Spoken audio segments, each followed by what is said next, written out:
Bonjour, bonjour, bonjour, encore moi Namusundi. On va un peu faire le lien entre Tombouctou et Carthage. Tombouctou et Carthage. Ce que on ne nous dit pas et que on ne nous dira plus, si ce n'est de le faire nous-mêmes.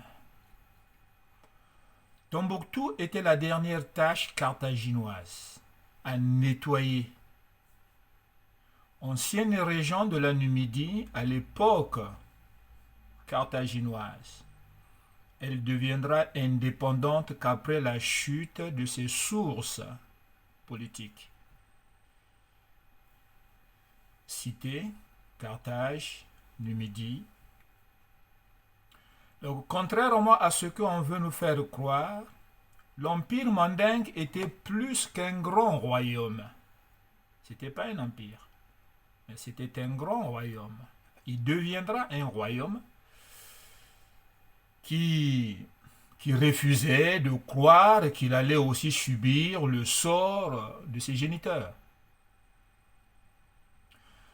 Une des stratégies utilisées par le colon, c'est d'introduire l'imposture qui ne donne pas l'apparence ennemie dans le sens de celui qui reçoit, sans s'en rendre compte qu'il le reçoit.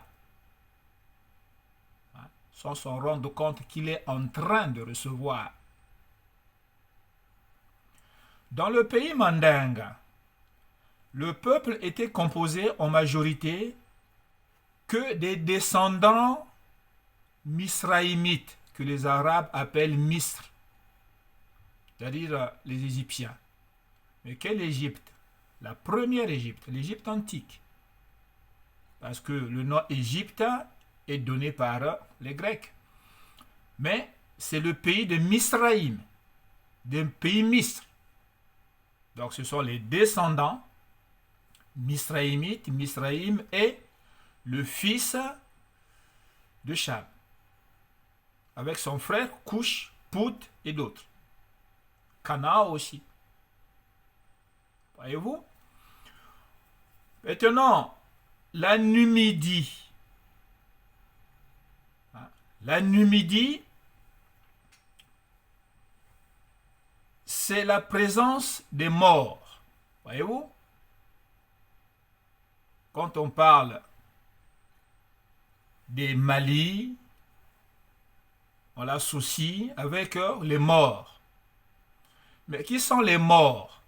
Les morts, en fait, c'est le mélange des sociétés ayant échappé au carnage des Romains pendant la destruction de Carthage en 146, avant notre ère. Donc ces morts commenceront petit à petit à faire leur nid dans le cocon de base, le pays mandingue. Par la suite, plus tard, c'est en 1894, lors du fameux entrée du lieutenant-colonel Bonnier, français, à Tombouctou. Et là, on va apparaître un noyau qui était bien installé entre les deux Fouta. Fouta Djalon, Fouta Toro. Et entre les deux, on va installer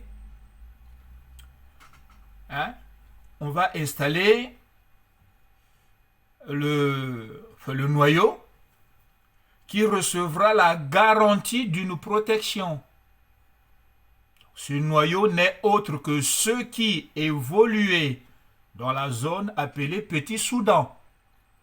Quand vous regardez la cartographie du pays mandingue avant les indépendances, comme on dit avant l'arrivée du colon, il y a un pays qu'on appelle le Petit Soudan. Mais c'était qui, le Petit Soudan? Ce ne sont autres que les descendants de Couche de Nsunda, dont une partie installée dans la Guinée. Eux, ils démarquent bien, ils sont bien démarqués par les traits dits bantous. avec une touche de métissage. Une touche de métissage encore visible. Contrairement aux autres du Petit Soudan, qui sont maintenant installés au Mali, mais eux, ils ont plutôt gardé la peau plus foncée, comme on dit noire. C'est pour dire que notre identité est remarquable d'abord de par sa morphologie et ensuite le nom. L'accent n'est qu'un détail secondaire, que je dirais facultatif.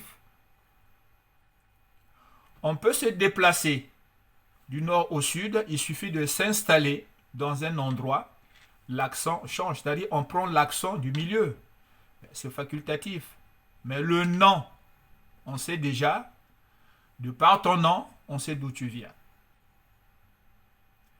Mais tellement éloignés de l'histoire, ces détails, on ne les considère plus, et pourtant ça existe. Voilà. Donc ce sont des détails que nous banalisons. La force de banalisation vient de par l'ignorance de notre histoire.